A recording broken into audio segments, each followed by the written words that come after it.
everybody, welcome back to the channel. My name's Nicole and this is Dusty Book Sniffers, and today I am here to do a check-in for ARC August.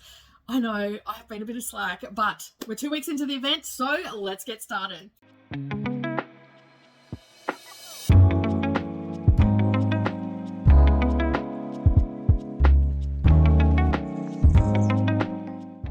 Good morning or good evening, everybody, and welcome back to the channel. Thank you for taking some time out of your day and spending it with me while I prattle on about some of the books that I have read off my NetGalley shelf. Now, as you know, there is a massive event happening right now. It's called ARC August. It was created by Reads with Dr. B, and we're helping host that. Coda and I are helping host in the background, chit-chatting, doing all the things and whatnot. It's been absolutely fantastic so far and thoroughly enjoying it.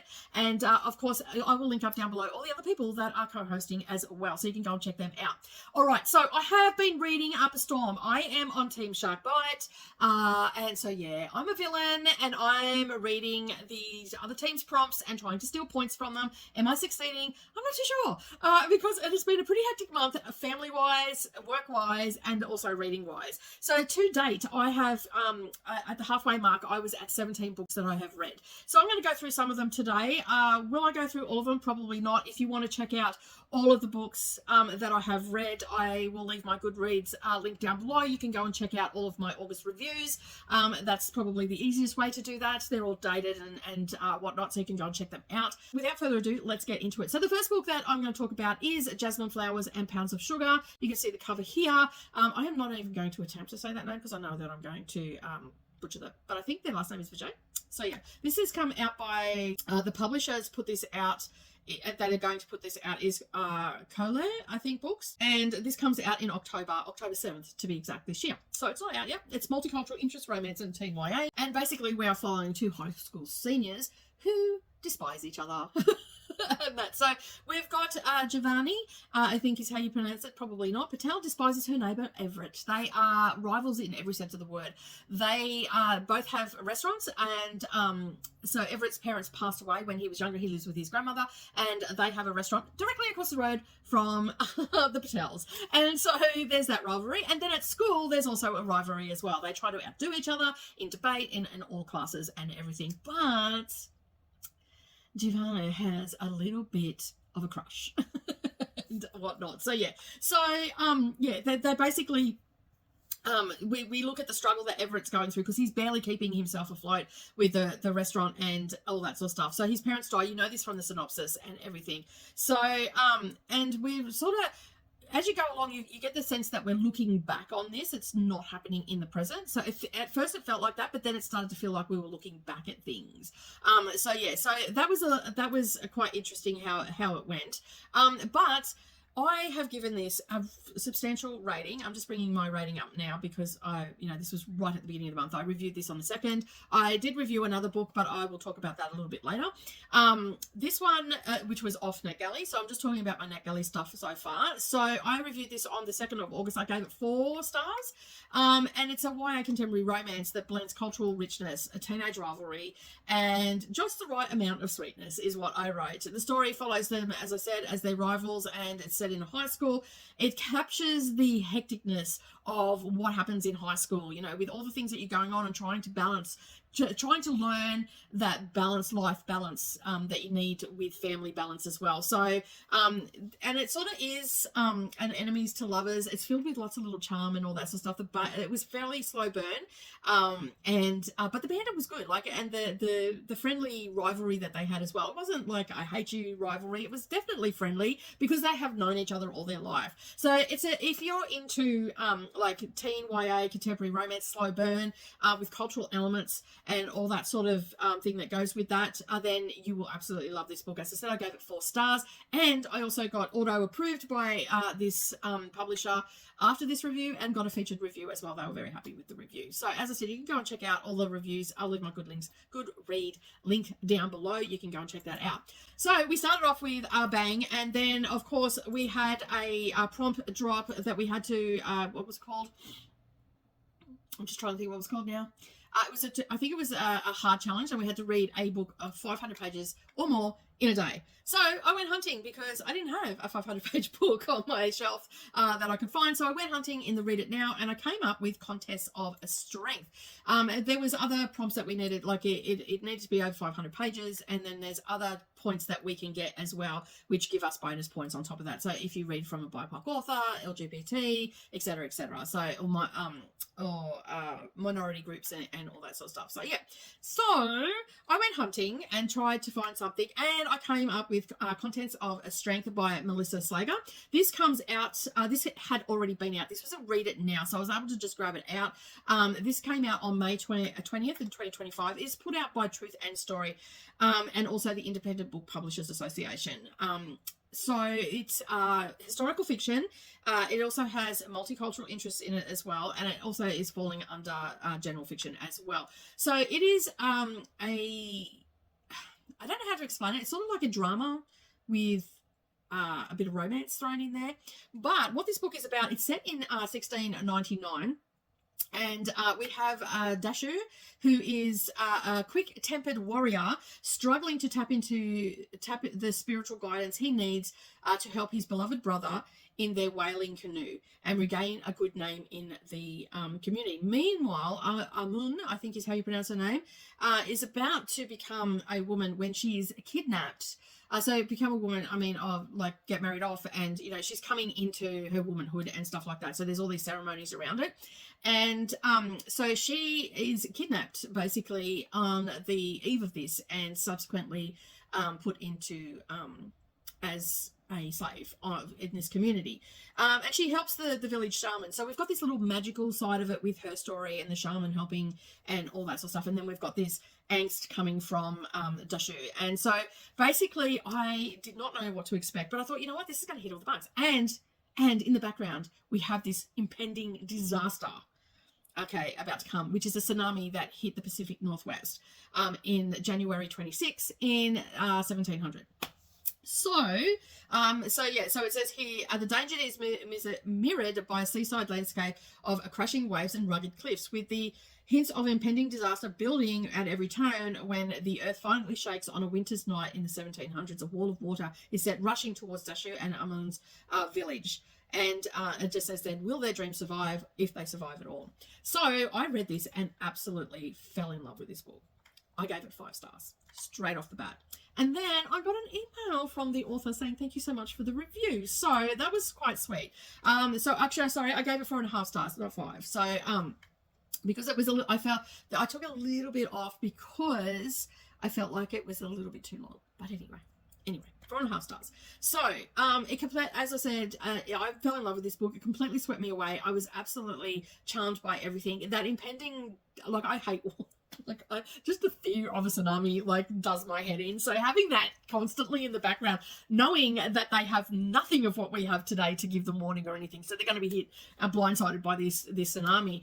But as that went on, we got to know, you know, Dashu and Amun and how they sort of connected with one another and all the things that went with that, and then knowing that this impending doom was coming, and like, how are they going to survive it? You know, like, you were constantly rooting for this couple, and also in different parts of the village life and everything as well. So you had this contrast between the two of them, and then we have this, as I said, this impending doom, and it was just sort of hanging over your head the whole time.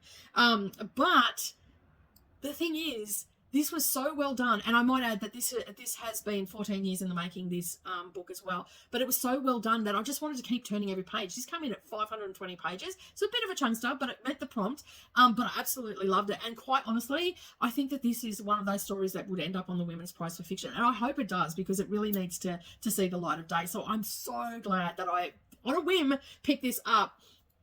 So if you like stories that, you know, richly layered, they dive into, you know, native storytelling, because there is that as well. We go back with, like, we get on reflecting back to her childhood, and we get some reflection back to how her village life was and everything. So, and how the stories are interwoven into song and all of that goes with that. And also their superstitions and, you know, what they do, and having a shaman and all of that is in there. It's so layered, like there's so much to this. And it's just, yeah, I'm really glad that I ended up picking this up on a whim.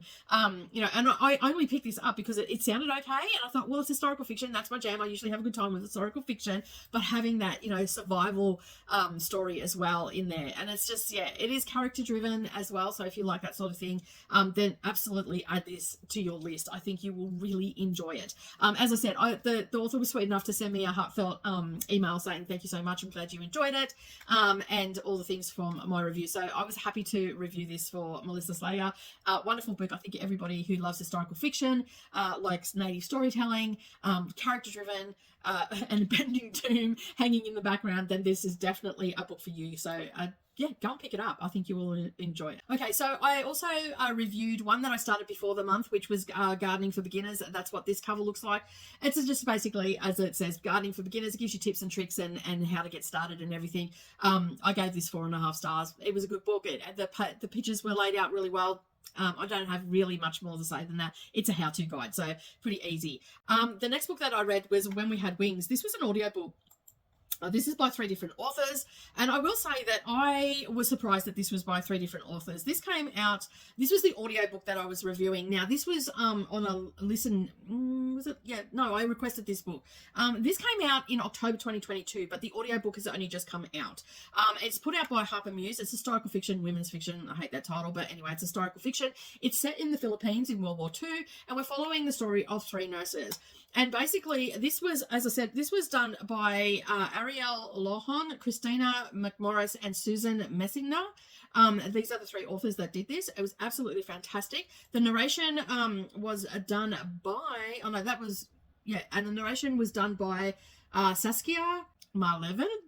I don't know. Anyway, I will put that across the bottom. That is the narrator of the audiobook. And I had a great time with this. Like we were talking about this on Sprint, and basically I have read a lot of stuff from the European theatre, as they call it, from World War II. I did not understand that terminology of it. It does my head in every time I hear it, because, like, yeah, but anyway, that's what the military term, theatre. So, yeah, so basically, I've read a fair bit from the European, but I haven't read a lot from the South Pacific theatre. So last year I sort of touched on it a little bit. I read 8 Lives of a Century-Old Trickster, and that had touched on the plight of the people in the South Pacific, especially when it came to the Japanese soldiers and everything. So when I seen this, and I thought, oh cool, I'll grab that. I had no idea what I was expecting. I didn't even pay attention to the authors or anything. I just knew that the premise is what I wanted to read. So basically we've got these 3 nurses that meet each other. They think they're going on a wild adventure, as most people do when you read about anything to do with the Second or First World War. They think it's a great adventure, and it's actually not. But they are nurses, and they are in the Philippines. They meet each other, and a fast friendship is developed between them. So we also, like, not only do we have the American nurses, but we also have the Filipino nurses as well. So it is set in the Philippines, and then the Japanese army comes and starts to round everybody up and put them in prisoner of war camps. And so the story switches from, you know, them working and everything to now being in prisoners of war, and what they endured during that time there. There were some sad bits and some powerful writing in this as well that really made you think about things. I found myself, because I was listening to the audiobook, I was fully drawn into the story. At one stage there was a scene playing out where they were about to be liberated from their camp, one of the characters, and they lost each other in this as well. So we're getting different perspectives in different places, in different prisoner of war camps. And we've got one girl who was helping the nuns look after the orphaned villages and stuff like that, and they knew that the Japanese knew that they were losing, so they started to basically kill villagers and kill children and all that sort of stuff. And so this nurse, after her camp being liberated, she was told by the US forces not to leave, but she left anyway, her and another person, and they ended up finding them, and they were running back to the camp because there was 2 crazed Japanese soldiers behind them. They were running back to camp, and I found myself, I stopped what I was doing, and I was saying out loud, run, because they were behind. And I won't tell you anything else. It was very, very immersive, this story. It dragged me in so hard that I was feeling every bit of the emotion that this narrator was able to put out. So I've given the story, both story and the audio narration, 5 stars. 4 stars out of 5. I'm looking down to see a 5. I didn't read the whole sentence. So 4 stars out of 5. Absolutely enjoyed it. If you like historical fiction, especially centered around survival, World War II and women, then you'll definitely love this. I recommend you pick it up. And I definitely recommend that you pick up the audiobook because it was fantastic. I had a great time with it. All right, let me have a look and see what else we've got on here. I have read so much. As I said, I have read a lot. The next one that I'll talk about is I Will Ruin You by Linwood Barclay. I have read 1 or 2 by 2, I think, now of Linwood Barclay. This is my 3rd one. I do like his writing. He writes thrillers and everything. You can see the cover here. My favourite book of his is Elevator Pitch. I gave it 5 stars. It had me on the edge of the seat. I think with my thrillers, if I add in the things that I'm fearful of, it adds a whole new level to it. Heights, I'm out. Falling, I'm out. Ropes, I'm out. Water, I'm out. So yeah, so anyway, so anything to do with rock climbing or anything like that, I'm out. But I read this, I Will Ruin You. This one was an audiobook as well. I picked up because I've read their books before. It says it's a page turner and you'll get your money's worth with this one and all that sort of stuff. I will have to agree with that. It's definitely a page turner. However, I didn't really... I gelled with it, yes, a bit, but I think for me, the story just wasn't really holding my attention. But the narration did elevate it a little bit. So it's narrated by George Newburn and Jonathan McLean. They did a fantastic job, so you could distinguish between the characters and all that sort of stuff. We're basically following the teacher, Richard Boyle, and he finds himself in a situation where we have a suicide bomber come to a school. And he diffuses the situation, and we've learned this in the first chapter, basically. He diffuses the situation, and unfortunately the young lad died, but no one else was hurt. The teacher was hurt a little bit, but, luckily he escaped with his life, and he was fine. So we have that there, and meanwhile, it flicks to these 2 no-good nicks, drug dealers, drug pushers, traffickers. I'm not entirely sure they had their finger in everything. Anyway, they had gone to this school, and they were watching the news, and... subsequently, he said, that guy touched me up, talking about the teacher that was on the screen. So then they take it upon themselves to blackmail this teacher. And this teacher has already got a mark against him for a certain thing that happened at school, nothing to do with touching up. But a complaint was made. He was found not guilty and all that sort of stuff and cleared of all things. But these guys, and he panicked. So he thought, this is not going to fly again. I'm going to get, taken away from teaching and all that sort of stuff. So... stupid character does some stupid things and gets himself into a bit of a pickle and that's how it unfolds. But we've also got this other storyline as well, where we've got these no good nicks and someone else that are doing stuff with fentanyl, and so that's also in the background. So we've got his sister-in-law is the police officers that investigating that, and subsequently ends up investigating him. And so we've got these cat and mouse sort of game happening. Who did it? Did he do it? Is he the molester? All this sort of stuff going on. I only gave this 3 stars though.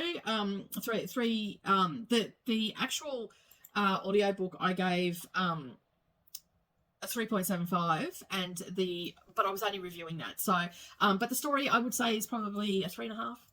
Star 3.5. It's great. It'd be great to read on a long flight, something like that. It'll definitely keep you entertained with the twists and turns. So not the best book, but also it's a book that I've read. The next one I'm going to talk about is a buddy read that I did with Jamie from Jamie B Books. You can check her channel out. She'll be linked up down below. And it was The Midnight Muse. This was great.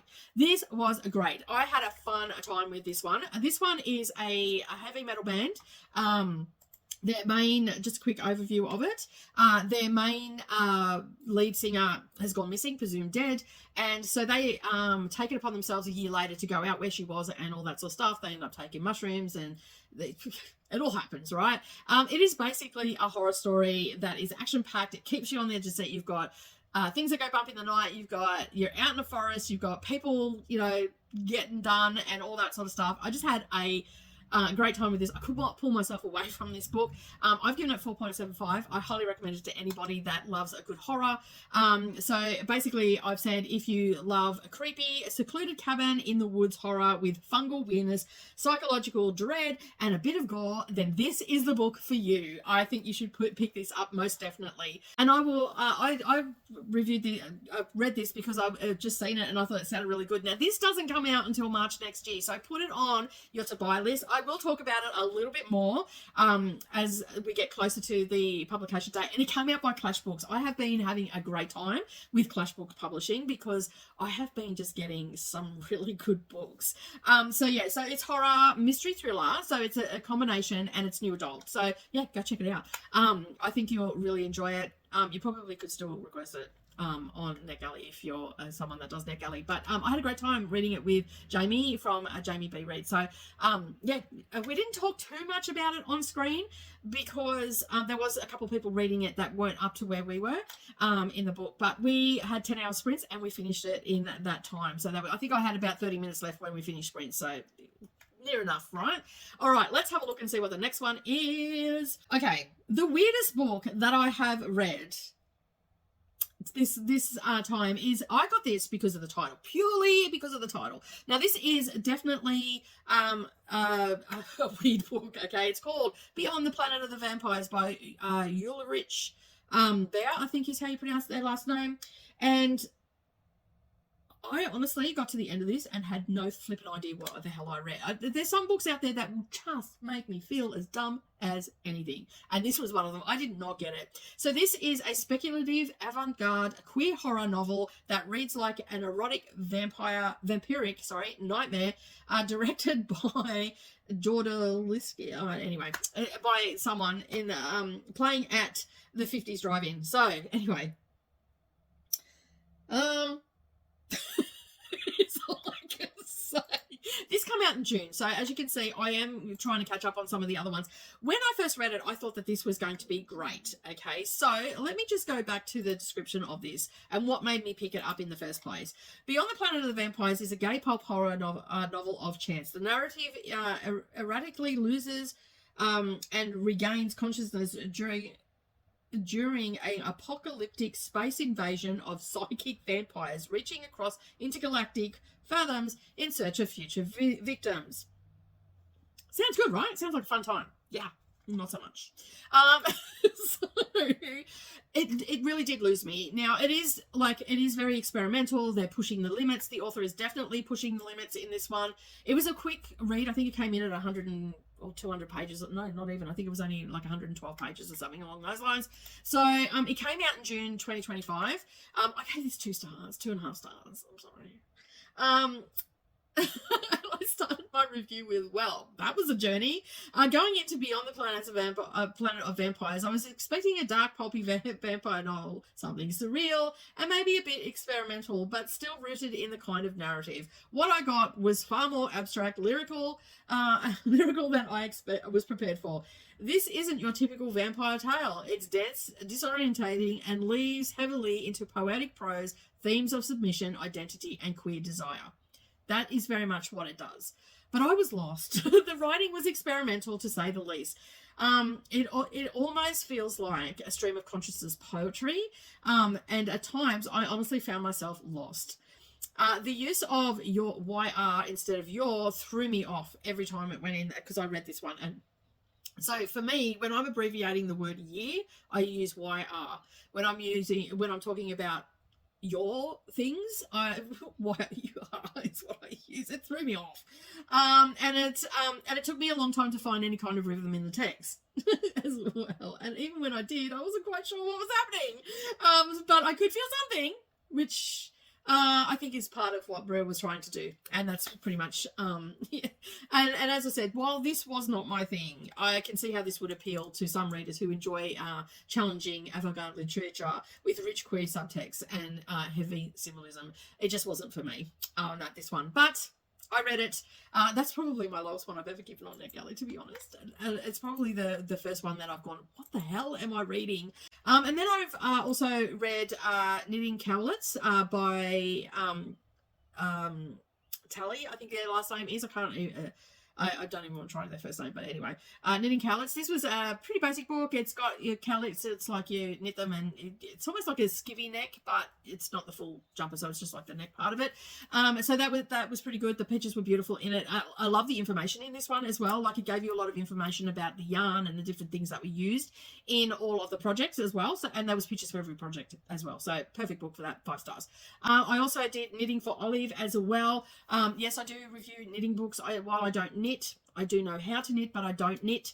A basic purl and plain, that's about it. I've done no cables or anything like that. But this one was definitely paying homage to the brand, because the brand is Knitting for Olive. It is a Scandinavian brand, Dutch brand, and and so it was beautifully laid out. There were some beautiful projects in there, definitely worth a look if you're a knitter. I'm sure that you'll find something in there, and probably quite a number of different skill sets as well, so you could go and check that out. The other one that I read was Megan Advisor, Nature's Medicine Cabinet. This is exactly what it says.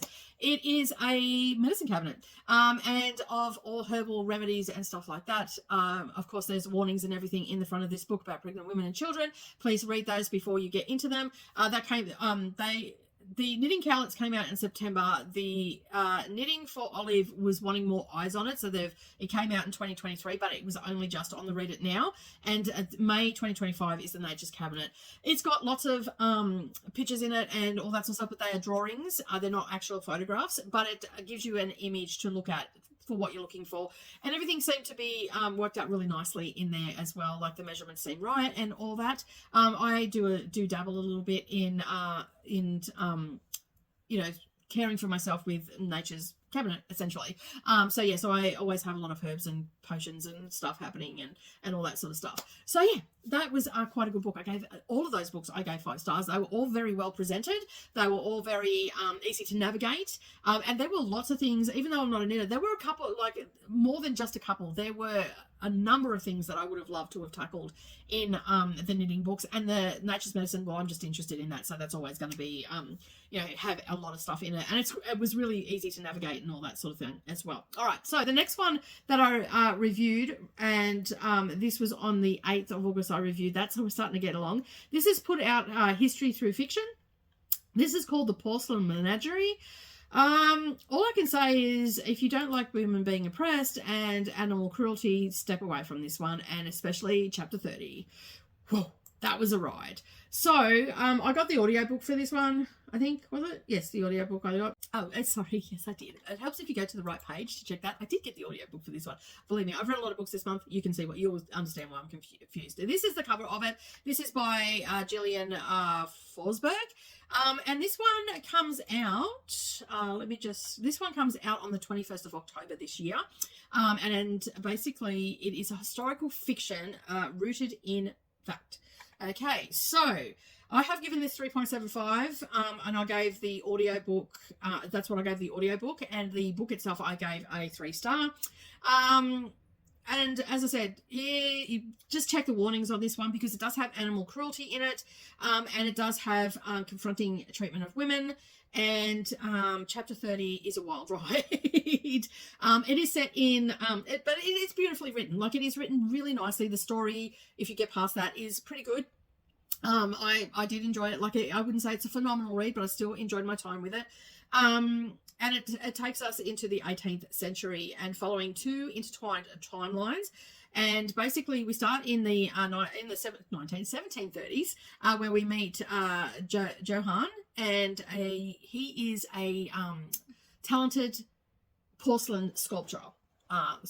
So he basically gets the opportunity of his life to actually create sculptures of animals and stuff and anything that the king desires. And so this is an opportunity for him. It's mostly animals that he does. So, and it's King Augustus the Strong. And at court he meets Katerina, who is the daughter of the former royal mistress, who we also meet. I think it's like 10 years earlier or something. No, it must have been longer than that. It was a couple of decades earlier we meet her, where she is taken and she becomes, for lack of a better term, she is the mistress of the king. The king has a wife and everything, but he takes on these mistresses. And if you go and have a look in the Dresden era of Augustus the Strong, it is believed that he fathered quite a substantial amount of children through his mistresses and whatnot. So she's taken from her family to become the king's mistress, and she quickly learns how fickle he is and how quick he changes his mind and all that sort of stuff. But for some reason, he becomes enamored with her, and he wants to give her everything that he can. Like he is infatuated with her, and so she uses this to her advantage. And that's where we start to follow the story. So I won't go into too much detail on this book because I feel like I'd give it away, but I really did need to say that it does have animal cruelty, and there's a little bit of questionable treatment of women in this as well. And the author, or the narrator rather, Carolyn Hewitts, was spot on. Her pacing was perfect. And, you know, like, I felt like I could feel the emotion, I could feel the tension, I really got a sense of the characters from her narration and everything like that. And sometimes that can be tricky with an audiobook. Like, not all audiobooks hit for me. So, but this one did, and it was great. But I still only have given it 3.75, because I, like, even with the animal, like, the talking of the animal cruelty and stuff like that was like, so overall, not an easy listen, but still worth, like, it, you know, if you can get past that, I think you'll enjoy your time with it. And you'll also learn a little bit about, if you're like me, anything you read about, then you start to go on a bit of a fact-finding mission and all the rest of it. And I love that if I find a book that inspires me to do that. So that's another plus as well. And as I said, this was History Through Fiction, was the publishers of this, and it comes out in October. Okay, so we're switching up gears a little bit.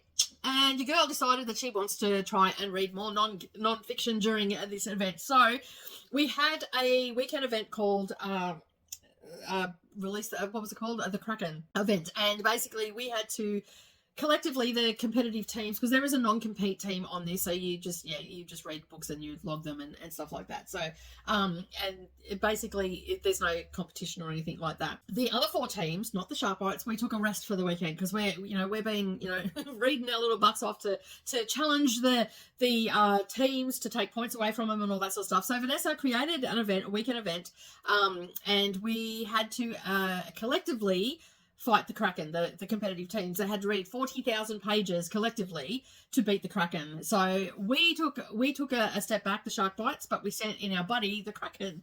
And if you want to see the opening for Release the Kraken, go and check out that day's sprints, and it's towards the end. It's towards I think we went for 6 hours that day, so it's around the 5-hour mark. Go and check that out. And so we did a little starting the event.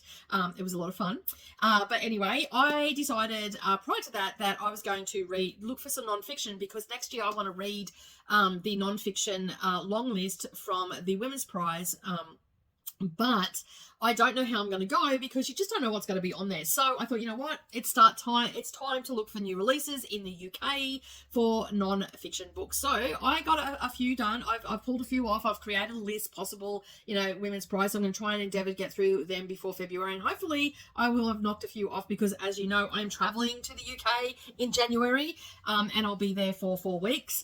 And so I thought, this is a really good opportunity. So I started with Hester Street. Now, Hester Street is a movie that was created in 1975, and it was by a woman who produced it, and it predominantly was put out by women. So that's another thing that I thought, oh, this sounds very interesting. I don't know if it's going to meet the criteria, because it's only coming in at 112 pages, and it's put out by Bloomsbury Academic Nonfiction. It's coming out in October this year, on October 16th.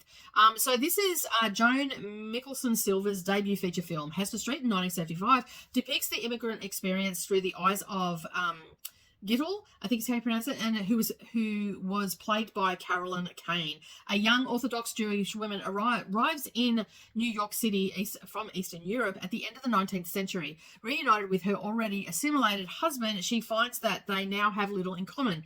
Hester Street achieved critical and commercial success, receiving a nomination from the Writers Guild of America and Best Actress nomination for Kane at the 1976 Academy Awards. Julia Wagner's groundbreaking book is the first to focus exclusive on Silver's work, analysing Hester Street's vivid portrayal of the Jewish identity, immigration, and cultural adaptation. Wagner examines how the low-budget and black-and-white film female-led independent production with Yiddish dialogue defined the movie industry expectations and became a surprise international box office hit.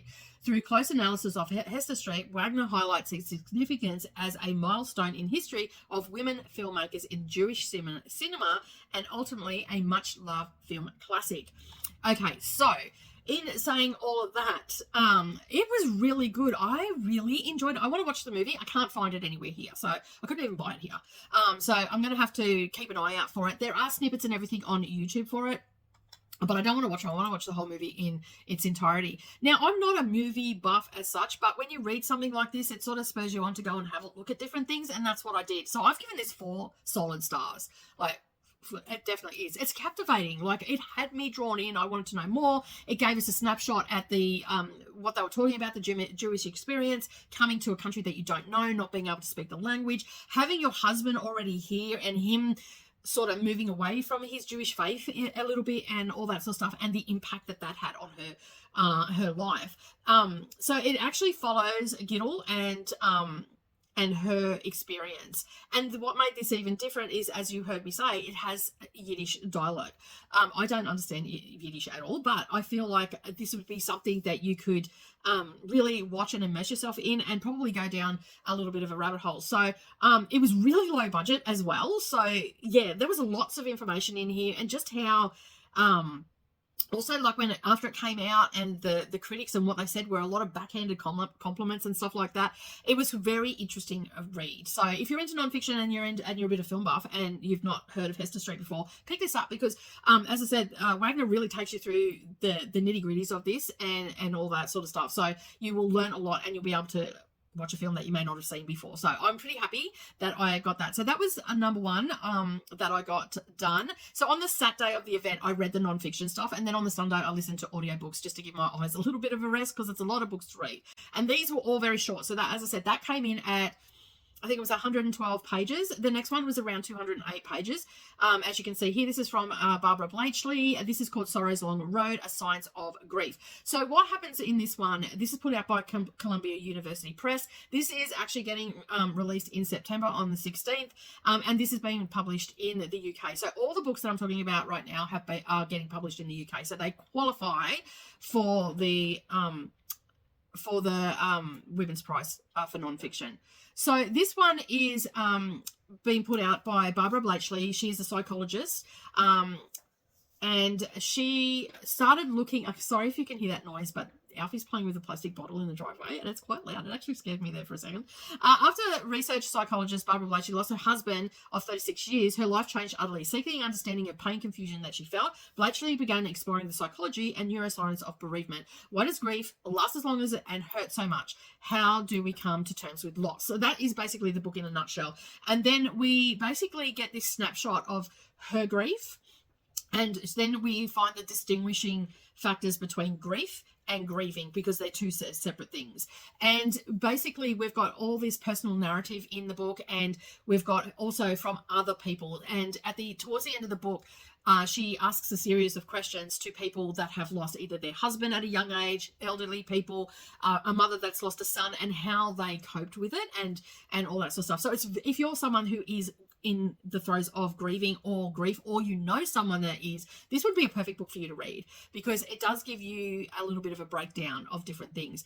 I enjoyed it. I thought it was great. I have given it, what did I give this? Let me just have a look. I cannot remember. I think I gave it 4 stars. Yes, I did. I gave it 4 stars. And it did surprise me. Like, I wasn't expecting it. I purely got it because it falls into the criteria. I thought it'd be an interesting topic. And I was really surprised by the book. So I enjoyed my time with it. There is some sciencey stuff in there, but you don't get bogged down with that. So don't be put off by the science of grief. It is very much a layman's term. You can understand what they're talking about, and there's even diagrams in the book for you to refer to if you're not 100% sure. So it was very well done. I felt. I don't know if it's well researched because I've never read anything else on the topic. But for me, I thought this would be great as not so much as a handbook, but something to give you a bit of a guide how to deal with someone who is grieving or in grief, you know, like, because you're grieving for that loss initially, and then obviously you have grief as you further into your journey. You start to, you know, live your life again, you're moving forward and coming to terms with things, but there's still that grief there of that loss. And I thought it was really well done, so 4 stars from me. So that was the second one I read on that day. All right, let's get back to my list, because all these are ebooks and everything, so I'm just putting the covers in. The next one, this one spun me out. This one is called Brooklyn's Jane Doe. This is by S.A. Mathers. It comes out in September on the 4th, so it's only a couple of weeks off publication.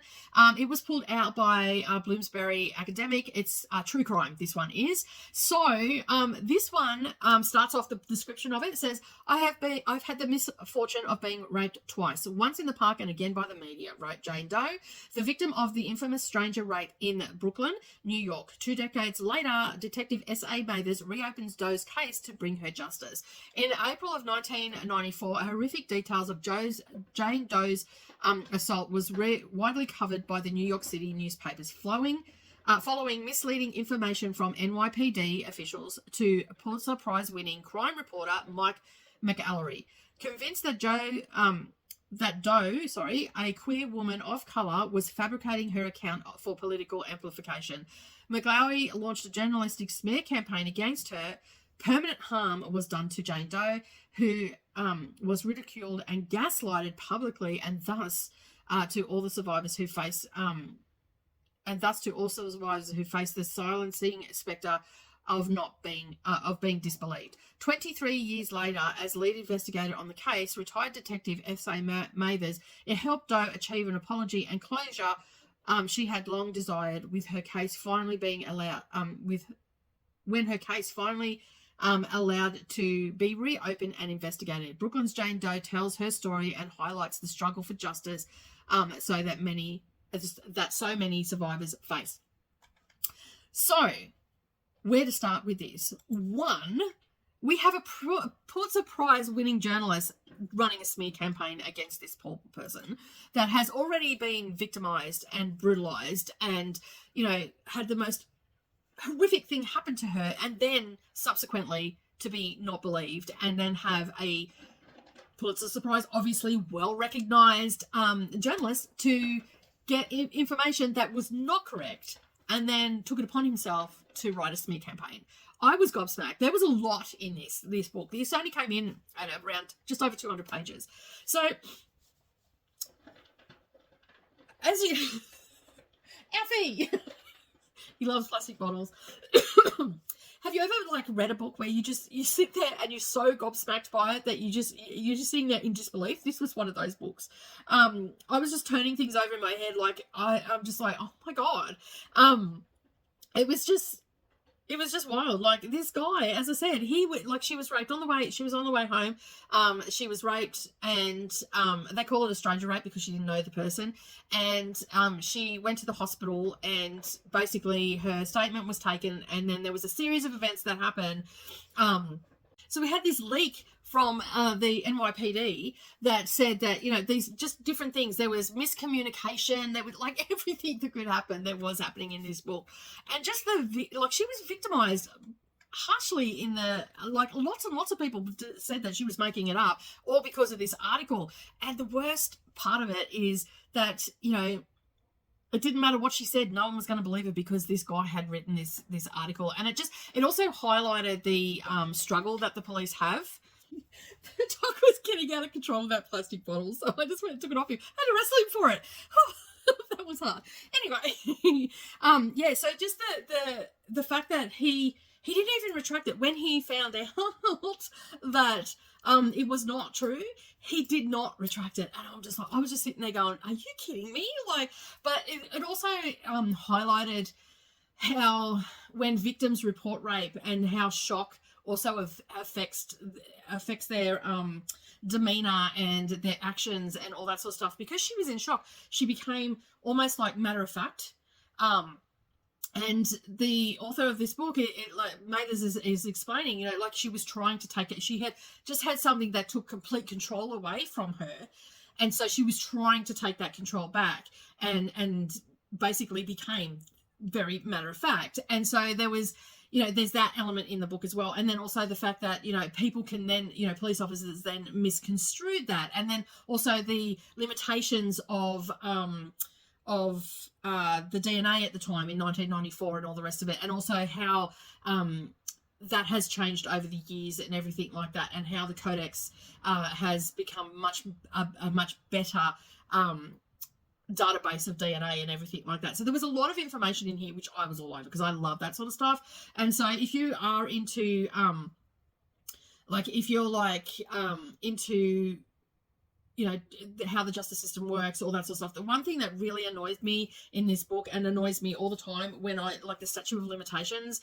how, you know, once that's out, then that person can't be charged for those crimes. There was talk about that as well, and how some of the statute of limitations have changed over the years and everything, because I like, and just the fact that they say, like, the person that perpetrated, like, the perpetrator has the right to live a life without looking over their shoulders, essentially. I'm like, no, you did that. You should be brought to justice no matter how long the time is that's passed. You did it, and you wrecked someone's life. Your life should be changed as well. You know, like, there should be justice. And so I go, I had to put the book down. Like, no, I'm just going to put this down. Frustrates me, absolutely frustrates me. But a really good book, really well researched, really well flushed out as well, and just, you know, just covering a lot of different things in there. But if you're into that sort of stuff, you'll love this book. I thought it was absolutely fantastic. 4 stars from me. Okay, so then that was on my Saturday. I ended up having Brendan over for dinner, and we hung out and watched some movies at the end of the day and all the things. And of course, I had my Patreon weekend, so it was definitely going to be a lot of reading. We do the Cookie Mini Mayhem, and so we have, every 2 months we do a little mini readathon, which goes for 48 hours, and on both those days we have 12-hour sprints. So we did that. So the next day I was switched over to audiobooks, because I needed to read some audiobooks. I only ended up getting I actually got 2 and a bit done. So I read a short story by Rose Tremaine, and Rose Tremaine won the 2008 Women's Prize for Fiction with Road Home, I think it is called. And I've never read anything by Rose Tremaine before. I haven't read the 2008 list yet, but I've never read anything by them. And I've seen this short story on there, and I thought, you know what, I'm going to get it. And I got approved for it. It was an audio book. It's called The Toy Car. It's basically a coming-of-age story. A young boy sent to London from the Greek islands, and just the turmoil that he goes through. Like, he's in a turmoil and he's struggling and everything, and subsequently it's about family, the connections you have with your home, and all of that sort of stuff. So it was a short and sweet story, and it gave me an indication of what Rose Tremaine's writing is like. I really enjoyed the story. As I said earlier, I'm not a coming of age story sort of girly, but this one I actually really enjoyed. Yeah, and I am definitely looking forward to reading more from Rose Tremaine. So now I'm on the hunt for those books in the library as well. I have a list, and I also send the list off to Bob the Bookerer, book pusher, and basically he gets what he can for me in the secondhand stores, because he travels around to a lot of places. The other one that I read was called The Poison Paradox. Now this one I struggled with. Now this had all the elements that I could want in a book. Okay, I love me some witchy, cozy fantasy books. Okay, love them. So Amon used to be the kingdom's most celebrated potion maker until forbidden magic, a desperate choice, and a dying child forced him into exile. Now monstrous in form and hiding in the forest with a village of outcasts, he wants to forget about his former life in service to the throne. Enter Prince Alaric, banished, bafflingly cheery, and on a mission to save his brother from a mysterious magical illness. He's convinced that Emin is the one to help him. He's not above his princely charm and stubbornness to prove it. And Emin wants nothing to do with it. Now, I absolutely love everything of his book. So this is a sharp-witted, soft-hearted, spell-stoked Poison Paradox. Is a cozy queer fantasy about monstrous magic, unlikely friendships, and slow alchemy to love. It is slow burn for sure. This came out in June. This was put out by Audio Arc, provided by Victory Editing at NetGalley Co-op. It is LGBTQIA+, and sci-fi fantasy, genre, general fiction, adult. It is an adult one, and it said the opening line is, sometimes poison is the cure. So as it says, Prince, we'll call him Prince Charming, no, it's Prince Alaric, finds Emin, and then proceeds to be a pain in the ass, to say the least. Now, this was an audio book, The audiobook performance, it only got a 3 out of 5 star rating for me. The story got a 3.75. The story was absolutely fantastic. It's a slow burn male romance. It's got all your magical creatures you could want in there. And yeah, so basically Emmon did a bad thing and he was banished. And Prince Alaric also did a bad thing and now he's banished. But he was sort of outcast because of what happened with his brother. But he knows that there is some magic that you can use. So necromancy is involved and dark magic is involved. But there are consequences for your magic. And, you know, the banter, I loved all the things about it. You know, it was magic, it was banter, it was curse, slow burn. But the narrators of this book really did not fit well for me. As I said, I only gave it 3 stars. They still did a great job. But I struggled. I was even going to DM it at one stage because I don't know, it felt very YA. Like it felt like this narrator would have been perfect for a YA book, but not for this adult book. And it wasn't new adult either, so it was disjointed. And while they were able to distinguish the different voices and all that sort of stuff, it still didn't sit right with me, and I struggled with it. So I ended up on Sprint saying I was going to DNF it and just give my reasons why. But I so wanted to know what was happening in the story, so I persevered. and I finished the book. So yeah. It got a solid 3.75 from me. The audio performance is a 3 stars though. But if you're into cozy, fantasy, magical, romantic twists, grumpy sort of sunshine, and all that sort of stuff, you're going to love this book. It's a fun time. So yeah, that was the Poison Paradox. And then that was sort of the end. I sort of ended the weekend and I went to the Second Story bookstore. So this is one that is just a nice, easy read. This is put out by Tom and Nielsen and Zoe Devan Fiction Audio. It's coming under the categories of Christian, romance, and women's fiction. And this comes out in October this year. So this one is following Shelby and what was his name? Gray. And basically we open up the book with Shelby, not in a great way. Her grandmother's just died and she's inherited the bookstore, which has a substantial amount of debt. In comes Gray. From her past, they have been lovers before, so this is a second chance romance. And he broke her heart back in the day, 11 years earlier. And she's been at this bookshop since high school. She's been helping out and all that sort of stuff. And this is just a really nice second chance romance where we meet these 2 characters. We find out why they broke up in the first place and all the things that go with a second chance romance. And I just had a great time with it. It was a great way to work my day away because I started on the Sunday. I finished it on the Monday. And I just worked the day away to this and had a great time with it. I have... it's been a hot minute since I've read a second chance romance. I can't even think of the last time I read one. I gave it a solid 4 stars. The narration was really good in this as well.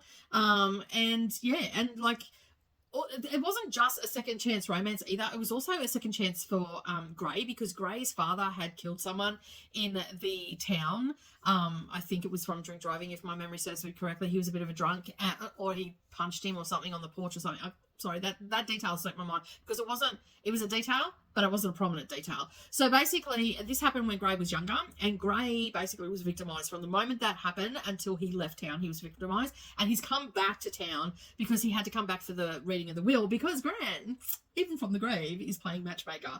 And she left 49% of the bookstore to Gray and 51% to Shelby. So she is the majority, but then she's like fuming, and then all this stuff happens. And he's found out when he's gone through the books, because he does that, he's an accountant, that the bookshop is in trouble, and he stays on, and that's where they start to figure out things and why the things happened and all that sort of stuff. So yeah, so, the narration, however, like I gave the book 4 stars, the narration, I gave a solid 4.5 stars all day, every day. Brilliant job. So yeah, I'm really happy with that. So yeah, like I've got it down here as 3.75, but honestly, like I would say it's a 4 star. Like I was just being ridiculous, really, with that rating and all that sort of stuff. So as I said, this comes out on the 7th of October this year. If you like that sort of stuff, you're gonna love it. You're just gonna love it. You're just gonna fall into the story. I highly recommend the audiobook for this as well. And yeah, you'll fall into the story and you'll be like, that was nice. And that's how I felt afterwards. That was nice. I was happy with that. A little bit of a palate cleanser. Okay, so I reviewed Granny Squares by Frances. That author. I'm not going to try it. This is a very good, simple, easy to follow, great for beginners and advanced like crocheters, granny squares, and what you can do with them. And there's, I think, over 35 pieces in this one. I've given this one a 5-star rating. Most of my craft books, it has to be pretty bad for it to be down. Most of my craft books are sit between 3.75 to 5 stars. That. So I think you'll enjoy that, the craft book. I think it's a great little book. I like that it had the pictures for it, for the projects. It also had pictures of the different granny square designs, and it was very clearly marked out. It had US and English stuff in it, so you can, either way, you can use this book, and I highly recommend it. So yeah. All right, the next book that I read was Daddy Issues. This is a short story collection. I got a featured review for this one, and this one was following the story. This was put out by Eric C. Oh, he's under the house because he can hear me talking. My dog is like, it's not even my dog, it's my daughter's dog. But like, anyway, Daddy Issues is queer stories. It's put out by University of Nebraska Press. It is part of Zero Street Fiction. It comes out on the 1st of September this year, and it is by Eric C. Watt. This one is a collection of moving and complex, yet simply and directly told stories of queer Asian American experiences in Los Angeles. And yeah, and that's exactly what it is. There were some stories in here that I loved. There were some stories that I didn't, but I have given this a solid 4-star rating because I enjoyed more of these stories than I have of short stories than I have in a long time. I don't always gel with short stories. I do struggle a little bit, but I'm trying to give them more airtime. So I read this and rated this over the 11th and 12th of August. And some of these stories, like, they're not polished. They're not fairy tales of love or anything like that. They're just almost like a slice of life experience, and you're with these characters in these short stories for a brief moment in time, but it really depicts, like, this author really understands how complicated people can be, how they're messy, they're funny, they're heartbreaking stories, and basically, yeah, they're really, I don't know, there was just something about these stories that really resonated with me for some reason. And as I said, I'm not usually one that goes in for short stories, but this collection, I can't remember how many stories there were in it. I didn't write that down, but I really had a good time with these. There were a couple that I would have liked to have seen a bit longer. I think that they would make it absolutely fantastic full-length novel, great starting place, and whatnot. So if you like stories that, because these are all written by the same author, if you like stories that blends warmth with heartbreak effortlessly, then this is definitely one that you'll want to pick up. There are sad moments in there, but they don't drag along. Like, they don't drag you down, they don't bog you down, they don't depress you in any way. You feel empathy for the character and everything, but you don't get bogged down by it. You know how when you read some stories, they just bog you down and they make you feel depressed at the end of it? This doesn't do that. It just shows you how messy life can be at times, and how rewarding at the same time as well.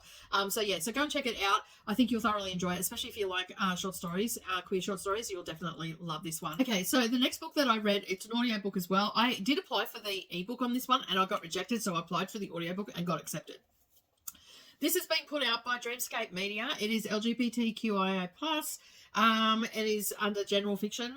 Now, Tash Orr is a celebrated Malaysian author. This is the first time that I've ever read this author. I do have a more in-depth video coming out for this because it landed on the Booker Prize, and this year I'm actually reading the Booker Prize. So make sure you check that out. The best way to do that is to make sure you subscribe and ring all notifications, and then that way you won't miss out on it.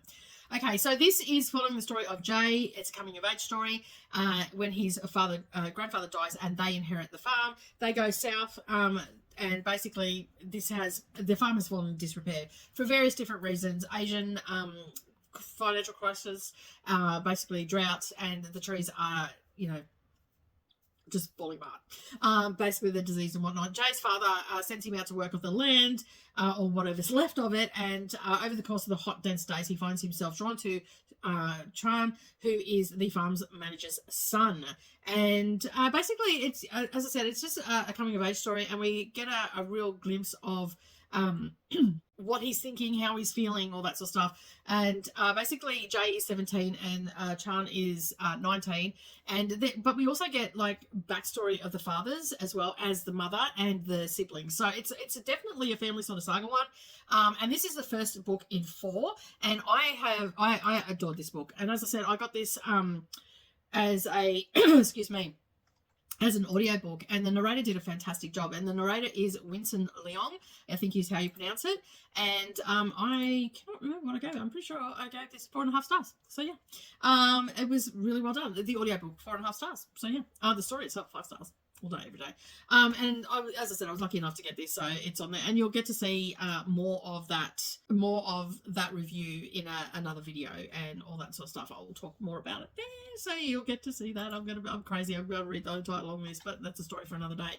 And then I think what was the next one I read? Oh, the last one, which I just finished the other day, is called A Daughter of Tarot. Now, this is by Boldwood Books. Now, Boldwood Books pre-approved me for books, and this was one of the ones that I got off there. Now, subsequently, I was on the pre-approval. I got my badge at this stage as well. This came out a couple of days ago on the 18th of...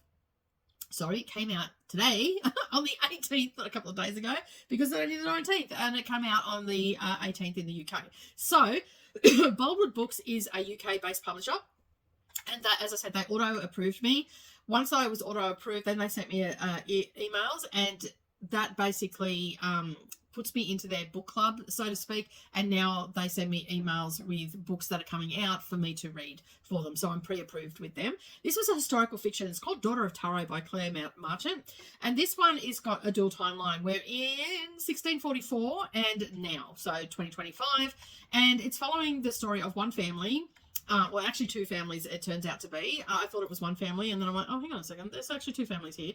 And so, yeah, but they're related. Like, it's one family, but they're related distantly, so to speak. He found the bottle. Oh, my God. So, this is A Daughter of the Tarot, and in 1644, we have Portia, who is living in London after escaping an abusive man in Italy, with a just baby Victoria and the clothes on their backs, making their living reading tarot cards. She starts to realise there are other women like her who need help. As she delivers the devil card to their door, each has a chance to escape, but to what future? Because Portia is a woman with secrets, and they are about to come back to haunt her. And then we have Beatrice in the now timeline, who is just buying herself. She's just set up a tarot reading store where she sells tarots to fulfill her mother's wish, who died previously. And so she starts reading cards and all that sort of stuff, and she subsequently finds this deck of cards with a missing devil card, and so that sparks a journey for her to find out who, where, what has gone on with the devil card and all the things. And we go back between the 2 timelines. If you've been around for a while, you know historical fiction is my jam, and tarot cards, oh my God, I'm there for it. So it was a great read. I really enjoyed this. I have reviewed it. And look at me going, I've reviewed all my books that I've read. I gave it, I really enjoyed it. It wasn't a phenomenal book. And my historical fictions very rarely go above 4. They usually swing between 3 and 4 stars. They very rarely go over that, because that's just the way I rate them. They have to really pack a punch and really, to get, I have reviewed 5-star historical fiction, but they're rare, is all I'm saying. So the rating I'm about to give you now is high in my rating. Okay, so 3.75 I've given this for the story. And as I say, historical fiction, yes please. Add tarot into the mix, and I'm already turning the pages. And you know, I just really, really enjoyed it. I love the dual timeline, and also how it was interwoven, and how we also had this modern day look at the devil card and all the rest of it. And of course, we had tarots being flipped during readings and stuff like that, and you were getting the definitions of them and everything like that. And just Portia's timeline was also captivating, how she helped people escape their abusive husbands, and a life that would have been, you know, drastically different for them, if not, you know, detrimental to their well-being, and how, you know, her life was also that way as well. And still to that way, she was still, you know, hiding secrets and still trying to obscure her her identity and everything like that, and not be known because of her past choices. So it was a really good book. I absolutely loved it. As I said, I very rarely do a 5-star for historical fiction because it is my jam, and I read a lot of historical fiction.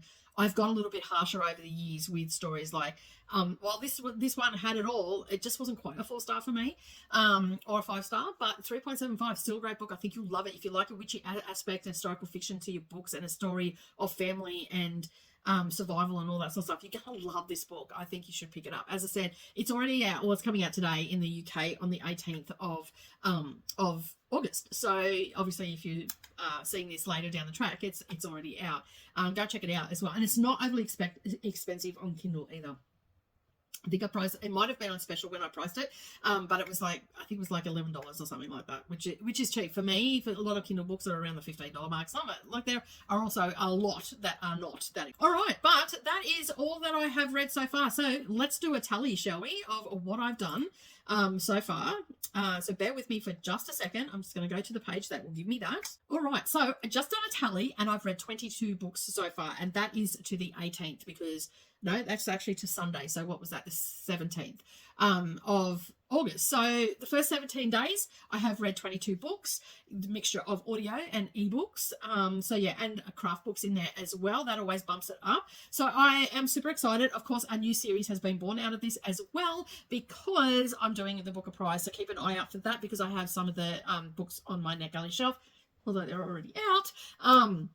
To read, so that has spurred me on for that, and you'll get to hear all about those books as I read them. But for now, that is everything. That is my first 17 days in ARC August. I have done well, I think. I am on to my 24th book because I have read another one, but I haven't reviewed it yet, so that will be in the next video. But as always, thank you so much for joining me today. Now, if you've been here for this long and you want to see more events like this, make sure you subscribe to the channel by clicking the subscribe button, all notifications, hop, skip, and a jump over the like, give me a thumbs up, leave me a comment down below. Have you read any of the books that I talked about today? And which one piqued your interest the most that you're probably going to go and look at getting? And as always, thank you so much for being here. I really do appreciate your continued support by watching my videos. If you want to see extra from me, you can check out my Patreon. Keep turning those pages, and I'll see you in the next video. Bye for now.